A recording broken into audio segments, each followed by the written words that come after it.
अस्सलाम वालेकुम दोस्तों, आप देख रहे हैं इम्तियाज़ गुल यूट्यूब। इस चैनल को आप अपने दोस्तों के साथ, अपनी कम्युनिटी के साथ ज़रूर शेयर करें, इसको लाइक भी करें। आज का सवाल है, क्या पाकिस्तान की अदलिया और पाकिस्तान के वकील बहुत बुरे हैं? कितने बुरे हैं? इस बारे में आपको अभी हम बताते हैं। पाकिस्तान की रैंकिंग क्या है और क्यों है ऐसे। अब आए मौजू की तरफ के आजकल वकील और जज यानी हमारी अदलिया और पूरा अदालती निज़ाम एक बार फिर बड़ी गर्म गर्म खबरों की जद में है। एक तरफ गिलगित बल्तिस्तान के साबिक चीफ जज राना शमीम ने सुप्रीम कोर्ट के साबिक चीफ जस्टिस साकिब निसार पे बड़े संगीन इल्ज़ामात लगाए हैं। ऐसे इल्ज़ामात के जो आम आदमी के शायद ज़हन में भी नहीं है, तसव्वुर भी नहीं कर सकता कि एक भरी महफिल में सुप्रीम कोर्ट के चीफ जस्टिस इस अंदाज में बात करें, यानी नवाज़ शरीफ और मरियम नवाज़ को जेल में रखने का हुक्म दें अपने किसी मातहत जज को। इस तरह ना तो पाकिस्तान में मेरा ख्याल होता है, ना कहीं बाहर होता होगा। इस हवाले से इस्लामाबाद हाई कोर्ट के चीफ जस्टिस अतर मिनल्ला ने फ़ौरन इसका नोटिस लेके, क्योंकि जो इल्ज़ाम लगा है उन जिन जज पे वो उन्हीं की अदालत में बैठते हैं, तो उन्होंने फ़ौरन सुओ मोतो यानी अज़ खुद नोटिस लेके तमाम लोगों को बुलाया है। मुतालिका जिस अखबार में ये स्टोरी छपी उस अखबार को, उसके रिपोर्टर को और गिलगित बल्तिस्तान के साबिक चीफ जस्टिस राना शमीम को उन्होंने तलब किया। आज यानी 16 नवंबर को उन्हें शोकाज नोटिस भी जारी कर दिए, क्योंकि जस्टिस अतर मिनल्ला का ये कहना है कि इस किस्म की ख़बर फैलाने से अदलिया की शोहरत को बहुत ज़्यादा नुकसान पहुंचा है और ये एक स्कैंडल के मुतरादिफ है। और 7-8 दिन के अंदर अंदर अब उन्होंने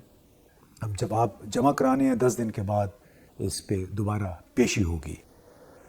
इसके साथ साथ दोस्तों, सियालकोट के वकला ने एक और कारनामा अंजाम दिया है। गुज़िश्ता रोज़ असिस्टेंट कमिश्नर सोनिया सदफ़ के एक फ़ैसले के तहत वो चारदीवारी मिसमार की गई, जो कि बकौल इंतज़ामिया के एक सीनियर वकील हैं हमायूं भुट्टा, उन्होंने गैर कानूनी तौर पे तामीर की थी। अब जनाब हमारे वकील हैं, बड़े शेर हैं,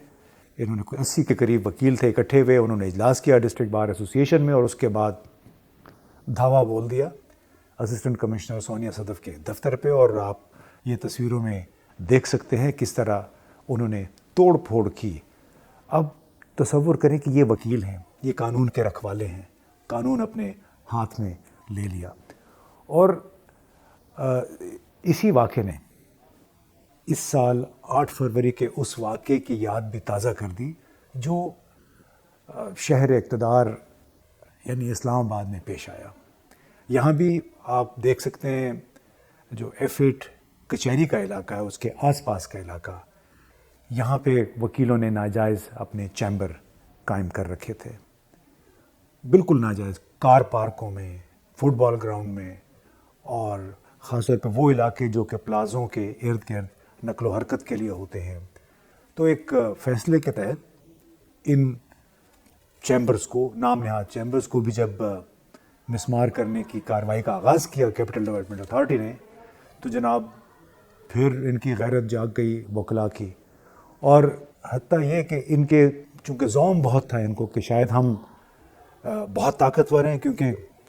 साबिक चीफ जस्टिस साकिब निसार ही ने इनको अपने सिपाही कहा था पूरे मुल्क के वकीलों को, शायद वो इनके दिमाग में घुसा हुआ था।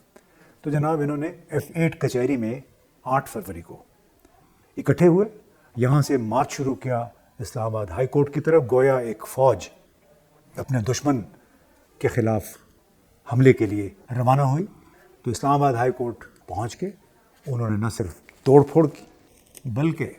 चीफ जस्टिस अतर मिनल्ला के दफ्तर में भी जाके अमलन कब्ज़ा किया, उसका घेराव किया, उनके साथ बहुत बदतमीज़ी की। और उसके बाद कहीं जाके फिर चीफ जस्टिस अतर मिनल्ला ने सुप्रीम कोर्ट में जाके उन तमाम केसों पे फौरी एक्शन लेने की इस्तदा की चीफ जस्टिस ऑफ पाकिस्तान से, जो कि इन वकीलों की गुंडागर्दी और इनके जो नाजायज़ कब्ज़े थे اسلام آباد F8 کچہری کے آس پاس کے علاقوں میں اس حوالے سے یہاں کے جتنے بھی کمرشل پلازا ہیں اس کے مالکان بار بار شکایتیں کرتے رہے، لیکن وکلاء جناب یہ سمجھتے تھے کہ چونکہ چیف جسٹس نے ان کو اپنا سپاہی کہہ دیا ہے لہٰذا ان کو کوئی چھیڑ چھاڑ کرنے والا نہیں ہے، لیکن آب اہل مجھے مار کی طرح انہوں نے جناب فوج کشی کی F8 کچہری سے اسلام آباد ہائی کورٹ پہ، اور اس کے نتیجے میں کہیں جا کے پھر کوئی ایکشن ہوا، اور ابھی بھی یہ لوگ بیٹھے ہوئے ہیں ادھر آپ دیکھ سکتے ہیں ان تصویروں میں F8 کچہری کے آس پاس علاقوں میں، حالانکہ کئی عمارتیں چیمبرز توڑ دیے گئے ہیں۔ اب اس حوالے سے ایک دلچسپ صورتحال سپریم کورٹ میں بھی پیدا ہوئی۔ جسٹس مقبول باقر اور جسٹس قاضی امین ایک کیس سن رہے تھے 15 نومبر کو، قتل کا کوئی کیس ہے، اور اس میں انہوں نے وکیل صفائی نے جب ایک بہت معمولی سے ایک نقطہ اٹھایا تو جسٹس قاضی امین نے کہا وکیل صفائی سے، اور یہ میں بالکل جو اخبار میں خط چھپا ہے وہی کوٹ کر دیتا ہوں، کہ پاکستان انصاف کی رینکنگ میں 139 میں سے 128ویں نمبر پہ ہے، وکیل اور جج ہم سب اس کے ذمہ دار ہیں، اور فوری انصاف کے لیے انہوں نے کہا کہ ضروری ہے کہ ہم ٹیکنیکلٹی سے نکل آئیں، یعنی ایک بڑی تلخ حقیقت کا اظہار کیا جسٹس قاضی امین نے، اور ان کے ساتھی مقبول باقر بھی بیٹھے ہوئے تھے